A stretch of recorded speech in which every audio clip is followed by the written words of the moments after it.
Well, Winnipeg's contemporary dancers are getting set to close their 60th anniversary season with two unique social commentaries given through movement. Lina Cruz and the Generous Mess Dance Collective each speak about the give and take in our day-to-day interpersonal relationships and with the world around us. Cruz's piece, Tomato Blues, uses bricks and a chair in addition to dance and text to provide audiences an avenue to explore our behaviors in an often cruel world, seen through the life cycle of an aforementioned tomato.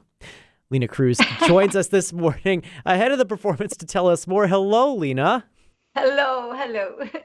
The obvious question I think to start off with is why a tomato? Where did this all Oh, come from? okay. That was a great presentation. That's what I should say in an interview. That was great. It's all yours. So the tomato, it's difficult to know exactly why, because even though there's a theme of the theme of abuse of power and the shifting positions we take in respect to being abused or being the abuser, it's still there's still something abstract about how we create. So intuitive and abstract. So I have no idea why I chose the tomato, but when I chose it, it became, well, to me, it became like the symbol of purity. But along the piece, when with the creative process, my intention was also that I was also a tomato. I was also the abuser and the abused, and the tomato can also become the abuser. So even if it represents something pure, it has the potential to become the abuser if it gets enough power at a given moment. So that it's that game all along. Yeah. Yeah. These sorts of movements, like I think about a tomato as being like something that's quite fragile and can be kind of very Exactly. easily manipulated from one sort of form to another.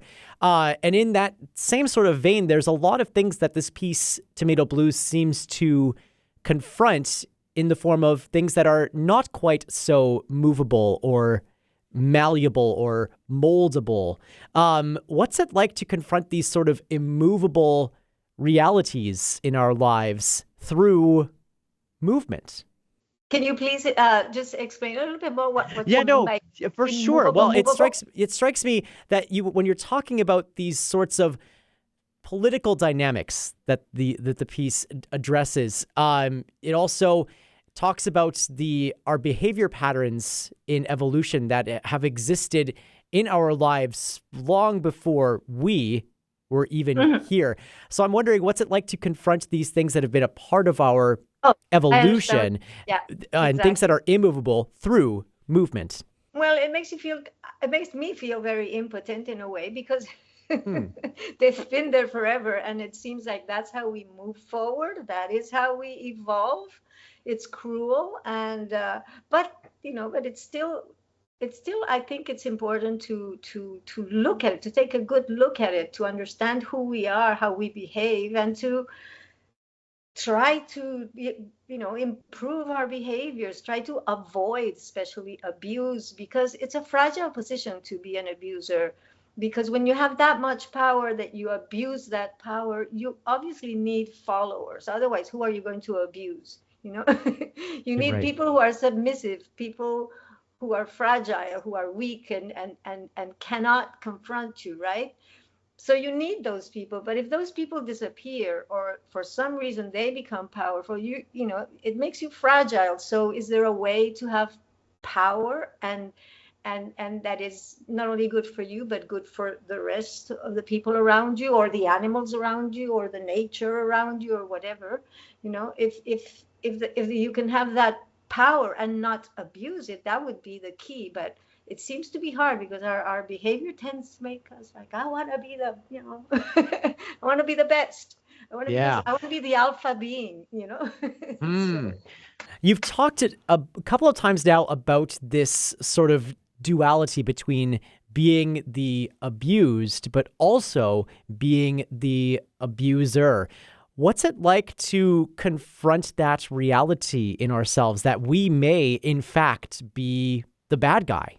Yeah, it's hard because I don't think we realize. I mean, it's maybe an abuser is extreme, but just the fact that we don't realize how much power we have depending on in one situation, because not in every situation that we feel powerful, but maybe one situation.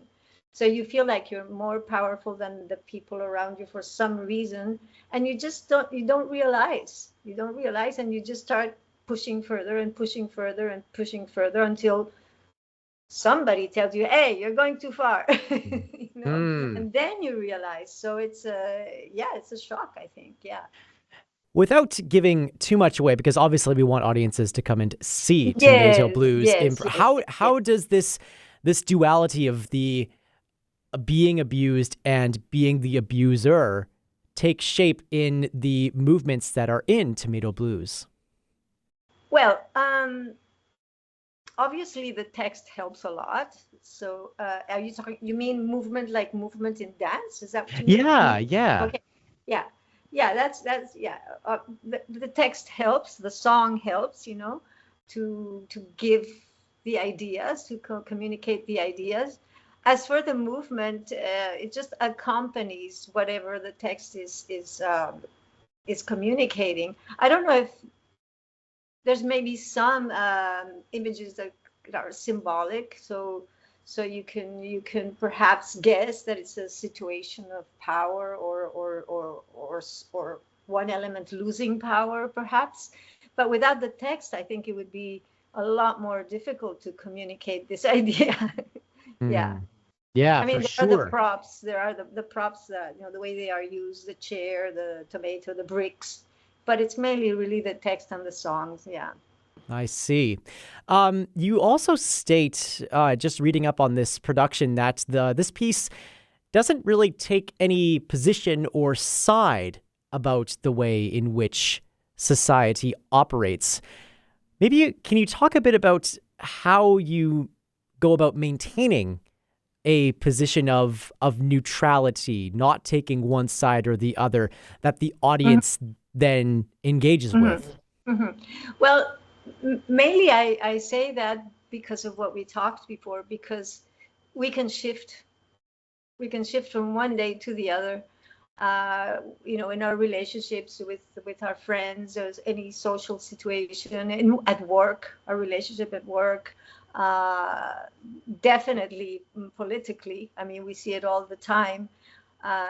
How politicians shift, how the people also, how even people who vote for a certain party, for example, they can change their minds because the politicians change too. So we're constantly shifting, and so the piece is not really about taking sides in that sense. It's just about making a playful allusion to how we can sometimes be completely lost, actually, because we have Hmm. such confusion with all this shifting and all these changing sides. Not me or even the audience, but the world around us, and Yeah. yeah. So that's why there's no taking sides, but But it yeah. seems then that, the audience is then, it seems, left to sort of identify the that sort of being abused and being the abuser dynamic in your movements, in your text. And yet, as we were discussing a little bit before, it's really hard for us as people to see ourselves as the bad guy. Of Maybe course, of course, that's we don't want. yeah, that's so tricky. How hard is it uh, to then make sure that there's balance given to both sides, if that's sort of our natural inclination to say, well, that's the other person, that's that Yeah. politician over there, that's that person in a position of power over there, that could not possibly be us. Yeah, yeah, yeah, yeah, yeah. Well, I think we are potentially very good and generous and caring, but it's obvious that yeah, we can all of a sudden destroy all the goodness, or the well, goodness is just too general, but the caring, I think caring is important, definitely. Hmm. Yeah, yeah. Yeah. This piece is also meant to inspire questions in the audience, both about where we stand today in this sort of relationship and what we want then for our future. I'm going to put you in the lobby for a second after you've performed and you're hearing everybody coming out of the theater and talking about this piece that they've just seen. What kinds of questions do you hope the audience will leave the theater asking after having seen Tomato Blues? Well, I think whatever position each person has, to perhaps be a little more flexible about it. I think rigidity is quite a problem. So to be a little bit more flexible about it, so it opens the door to understanding whoever is on the other side, on the opposite side. I think, like I was saying, caring is good. Of course, at some point you have to take a position, but just to remember that you never know, in a month or 10 years later, you might have the opposite position. So just to stay open, I think, and to respect other people's positions, except when they're being bullied or abused. They try not to respect that, of course. Right. What has putting together this production maybe taught you about how to hold the abuser within all of us, to kind of borrow the words that we've been using, in check? In other words, what has making Tomato Blues taught you about making sure that you can, when you see that bully figure, that heightened power within yourself, what has that taught you about how to identify that and then to check yourself before it goes too far? Yeah. I think I'm not an abuser, but of course, when I'm a choreographer and I hire people, and I am quite demanding in rehearsals, etc. So, for example, in that aspect in my work,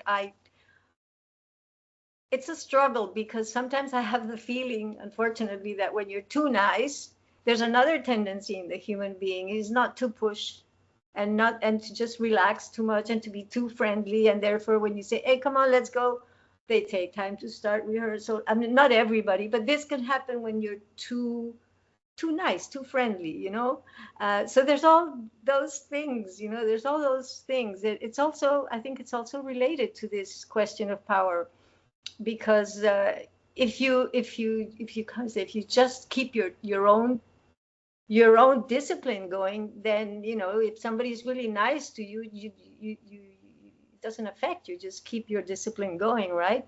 So these things happen once in a while in rehearsal, for example, at work, but not very often. But it's one of the places where I have realized that I will want to be nice, but sometimes I gotta push.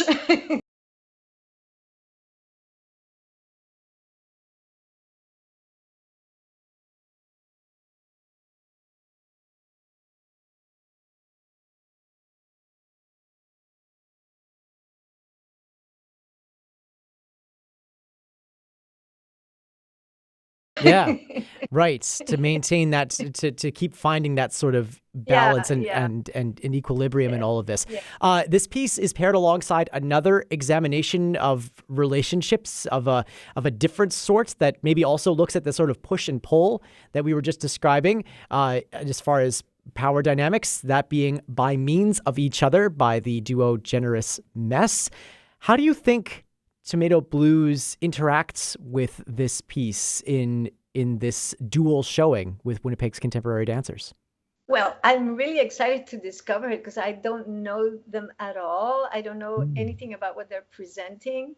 I just know that they're on the west side. I'm on the east side of Canada. They're young. I'm old. So it's like, I'm really looking forward to seeing what. Yeah. I mean, I've seen a couple of pictures and that, but no, I have, you know more about it than I do. Well, we're excited to then experience that balance together. These shows take place April 25th and 26th at 7:30 p.m. at the Rachel Brown Theatre in the Exchange District, and then on April 27th at 4 o'clock with an artist talk taking place after that performance. Lina Cruz, thank you so much for joining us here on Classic 107 and telling us more about Tomato Blues. Thank you, Nolan. Thank you so much.